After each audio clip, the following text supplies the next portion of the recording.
Yes guys, welcome back to the YouTube channel. I always feel like I need to say welcome back to the Once You're In podcast, but that's not today. So YouTube video today, Sam's behind the camera, and we have got a posterior session for you. And we've also got a very exciting video because it's a new car reveal. So make sure you stick around for the new car. And if you want to play along, guess in the comments from the thumbnail, what do you think the car is? I've had a lot of people guess on Instagram. And I'm not even joking, you know when people go, I've had so many people ask me. I've actually had loads of people interested for some reason. And only one person has got it right. And I told that person they haven't got it right, but one person has got it right. So yeah, new car, I picked that up the other night. Today is posterior, so today's also one day out for Reese. So Reese's first show, the PCA North East Southwest. That's tomorrow. So Reese will be coming in later on. We'll get some footage of how he's looking. He's looking really good. He's been peaked perfectly by myself. But no, he looks great. Stress is low, like literally nailed it for the first show. The plan wasn't even to peak for the first show, but because he was really flat early doors, we kind of reversed into it and it just worked out that we peaked for it and it worked out well. So all is good on that front. I am 16 weeks out from the first planned show, but I have also planned to do a warm-up show before that show. But I'm not going to announce that because, again, apparently people care. So I'm gonna leave that in suspense. That I am going to do a warm-up show before the BNBF Northern, which is the first planned show in 16 weeks. But I'll do a proper prep update in terms of all the shows and where I'm at with food and things like that later on. But for now, let's crack on with the session. And the first movement is a single arm pull down. Yeah. And I just hit the bucks. Whoa. Espresso, but it's triple shot. I don't sweeten it. Y'all getting slapped on cause you sleeping in. On God, aside from me, I don't believe in shit. I'm done fucking, but she telling me to leave it in. Lot of blessings piling up that I ain't even wished for. No, left over for y'all. I'm locking the fridge. Alright guys, so first exercise, single arm pull down. I've spoke about this multiple times, but generally the reason that I'll have this as the first exercise is to get my lats nice and warm at the start of a session. Also, it means that I can prioritise the lats in that shortened position while they're nice and fresh.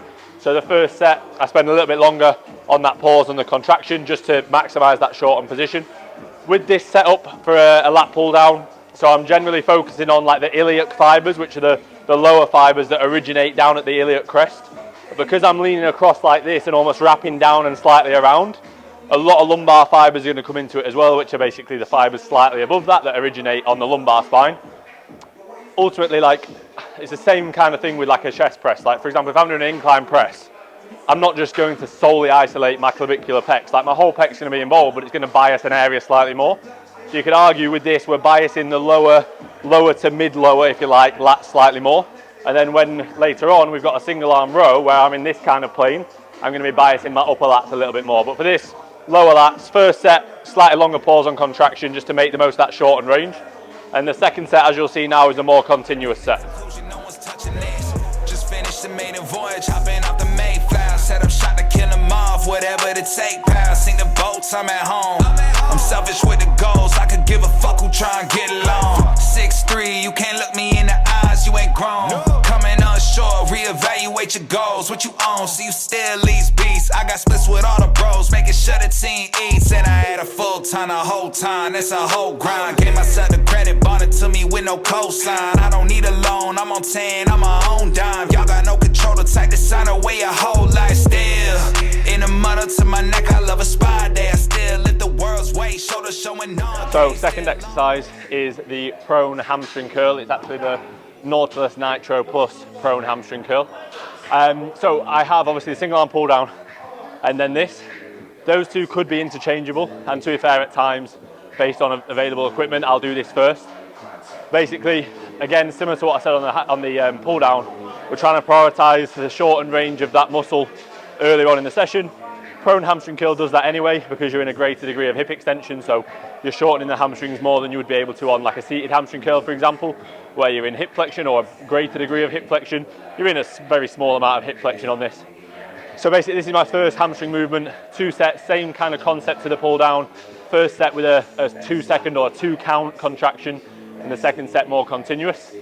And then after this, I move on to my main sort of compound work. So I've got the hammer strength low row after this. So again, it's almost like first two exercises, I wouldn't call them like priming exercises if you like, but they're exercises where I'm getting warm mentally, physically. I'm very warm as well, it's boiling in here today.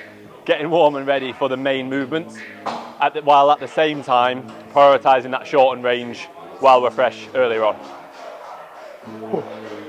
I'ma keep winning, winning. I'ma keep winning, winning. I'ma keep winning, winning. You can try to save yourself, but you only gon' play yourself. You can try to save yourself, but you only gon' play yourself.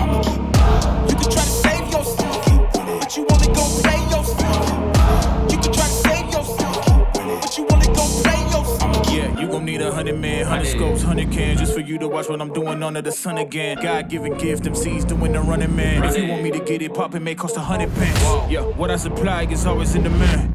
The throne is mine, take that. It ain't a high five, got the upper hand. I'm too real, can't fake that. Who you know put a fear in them like this?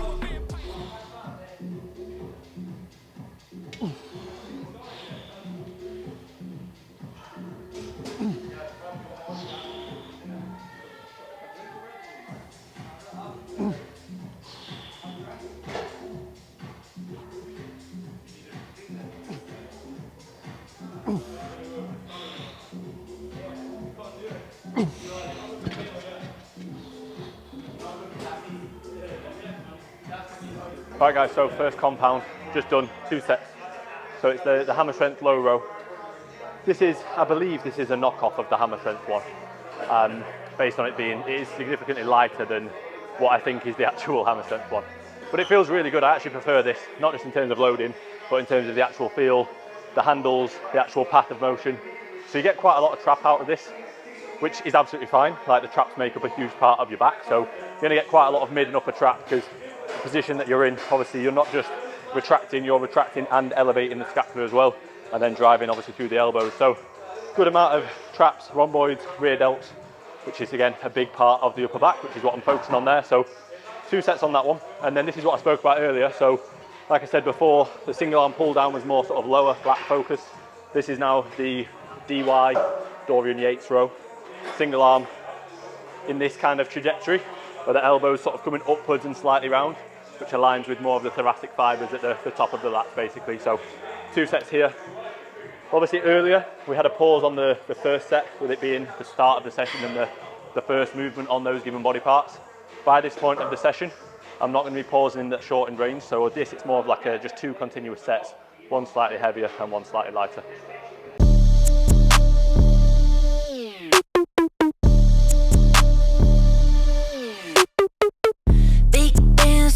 Generous, got a big house, that's my preference.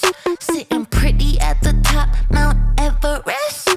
Yeah, bossy, dripping sauce. So with this, I'm not trying to allow my torso to rotate or my scapula to move. So a lot of people on this, they'll be allowing their torso to rotate, their scapula to protract, retract. What I'm trying to do is I'm trying to basically brace against the chest pad, so I'm not leaning into it, I'm going to brace against it. That's going to make the profile a little bit smoother and drop off a little bit at the top as well, which is nice at this point in the session, so it's a bit harder in the lengthened. And basically what I'm just thinking to do is wrap the elbow sort of into the side of the rib cage. I'm not trying to pull back past the body, I'm not trying to pull with my hand. Imagining sort of some string attached to my elbow, just dragging into the side of the rib cage basically, sort of as if someone's pulling from over that in that corner, pulling a bit of string, and I'm just dragging my elbow around, not trying to move the shoulder. The lat doesn't attach to the shoulder girdle into here, it basically attached up here. So I don't want to be moving my shoulder, I want to be keeping that fixed and just dragging the elbow into the side of the rib cage. Puffing on the best asparagus. Take my sweet time, never in a rush. Cause I'm bossy, dripping sauce. So, seated hamstring curl. Obviously I've already done the prone hamstring curl, like I said earlier on. I'm basically in sort of a neutral hip position, if you like, on the seated ham, or the prone ham I should say. Yeah, I'm in a very slight amount of hip flexion when I'm on there. On here, I'm obviously sat up, so I'm in a much greater degree, like a 90-degree angle of hip flexion, which means that I'm already lengthening the hamstrings more anyway. So this is a little bit more lengthened focused but also like I can create a lot more stability on this. I do prefer this to a prone ham, but because my hamstrings aren't a great body part, I have 2 hamstring isolation exercises in the same session. So that's why I do the prone and the seated. On the other session, you'll have seen a video before, I do the seated, and then I also do the seated again later on, and I do that as even more length and focus where I lean forward. Whereas with this, it's like that's a little bit more short and focused, a bit more length and focused. So 2 sets here, both with a very, very slight pause at the top.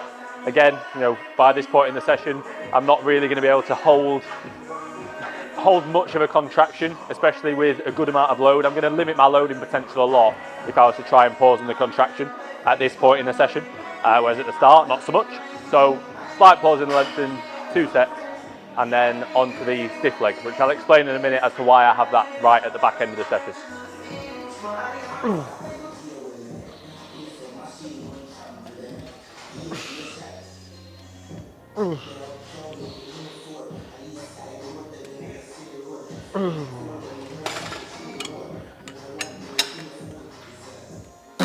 Ding dong, they just think they are. Never little wanna be gangster tryna play hard. Ding dong, they just think they are. Never little wanna be gangster tryna play hard.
Right guys, so that was the stiff leg, just 1 set, 180 for 6, which is a match from 2 weeks ago, but I'm about 5 pounds down from then, so I'll take that as a win. It felt better than last week. But basically, I said earlier that I'm going to explain why I do my stiff leg or my hip hinge at the end of the session.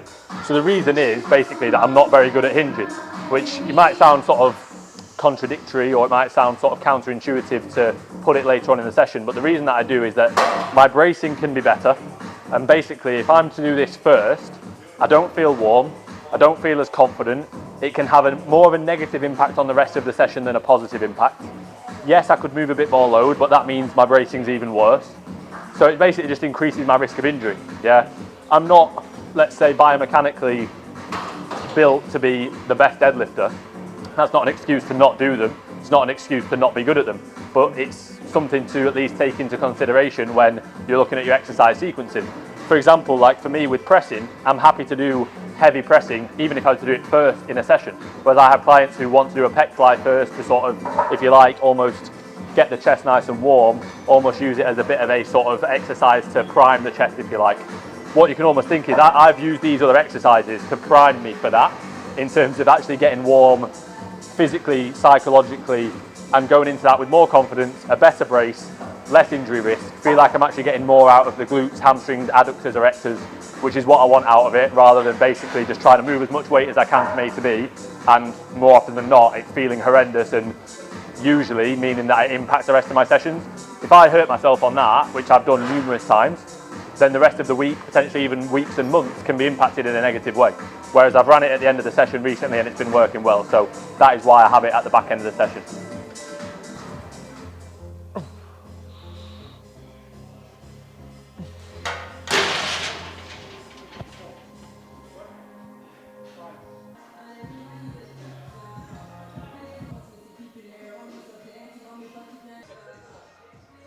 Okay, 3, 2, 1.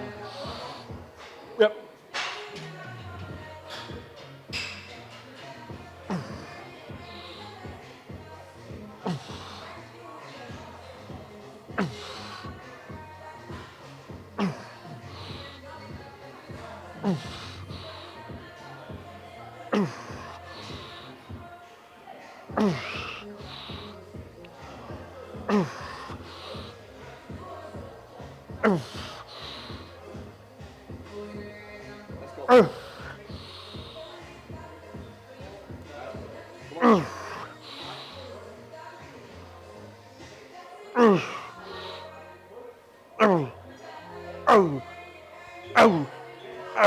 Oh, yeah. Lovely, mate. Thank you.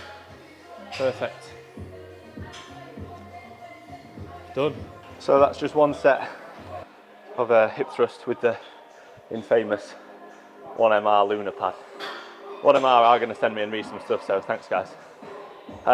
So yeah, one set there.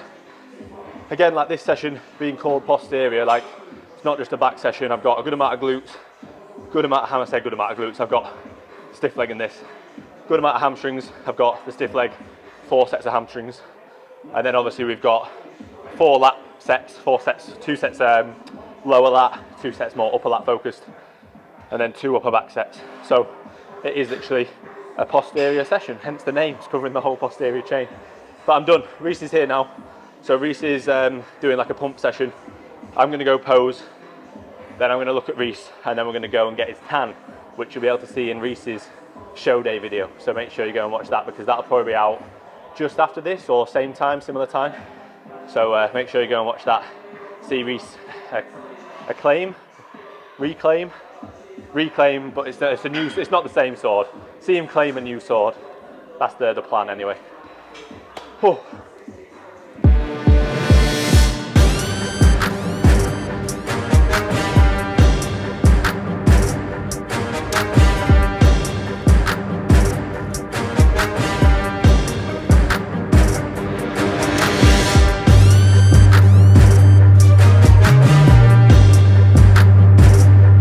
Right guys, so that wraps up the session. I just thought I'd quickly go through what I'm doing at the minute in regards to posing. So basically, post-workout, every single session, so that's 5 days a week, I will do 2 full rounds of posing. The first round I take photos with my Bluetooth clicker, and the second round I do as a video. Okay, so I can have a look at both. I can have a look at how I'm looking as a photo, how I'm looking as a video, transitions, things like that. And I'll basically hold each pose for 5 seconds. Okay. Sometimes I'll do a little bit more based on whether or not I feel like I'm looking good, or if I want to just practice another pose and so on. But minimum I'm doing post-workout, 5 days a week, 2 full rounds, 5 seconds holds, and that will basically escalate over time to make sure that my posing fitness before I compete is very, very good, and that I'm not going to be blowing out my arse on stage. So that is what I'm currently doing for my posing. But also that wraps up the session. So posterior session done. Very good session, especially to say body weight is down again another couple of pounds this week, so all is going very well. I'm not going to do the outro of the video yet, because you've still got to see what car I've got. So we're still going to do the car montage and the exciting car reveal. But for now, we're going to go get Reece's tan, and then I'll reveal the car. So guys, we're in the car now, if you didn't realise. And this is again more of a teaser to see if anybody can guess what it is. Should I put it down into a second gear and then see if anyone can guess?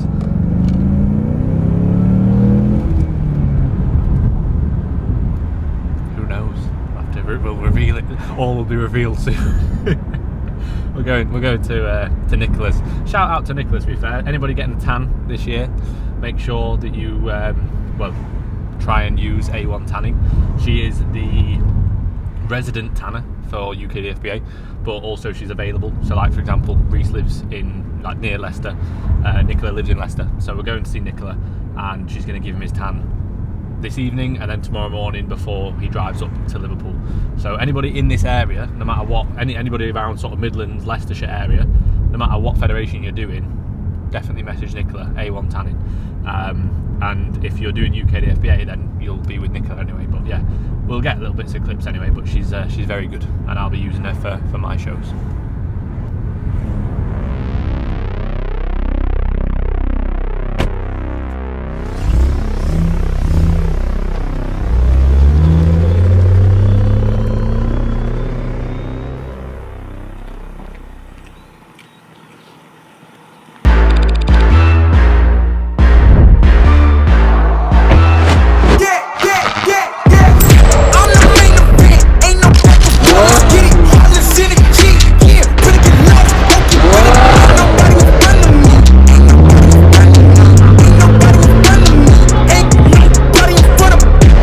guys, so it is now the following day after the exciting car footage that you've just been witnessing.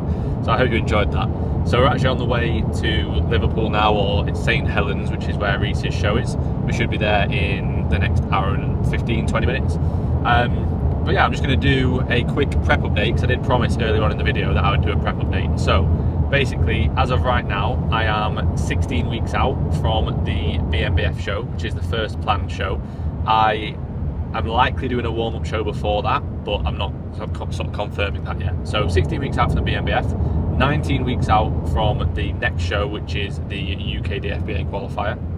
Then it will be 20 weeks out from the BMBF finals, 22 from the UK DFBA finals, and 24 from the WMBF finals. So that's where I'm at currently. Still plenty of time. Very happy with where I'm at. Body weight was 180.75 pounds this morning. I am pretty much averaging like a 181.5 pounds average this week, which is exactly where I need to be. I'm losing at about a couple of pounds, or just under a couple of pounds, about 1% of my body weight every single week, which is exactly where I want to be. So all is good. I've got a deload planned in the next weekend. And yeah, basically since the last food videos that I uploaded, so since the reels of the training day and rest day food, I've not made any changes, no changes to cardio, no change to steps. So everything is actually staying the same, and I'm continuing a really good rate of loss. So that's that in terms of a prep update. Otherwise, for the video, thank you for watching. I hope you like the new car. I hope you like the posterior session. If there's anything you want to see, if there's any questions you have, please just ask. Make sure you follow me on Instagram. Make sure you're following the podcast, Spotify and YouTube.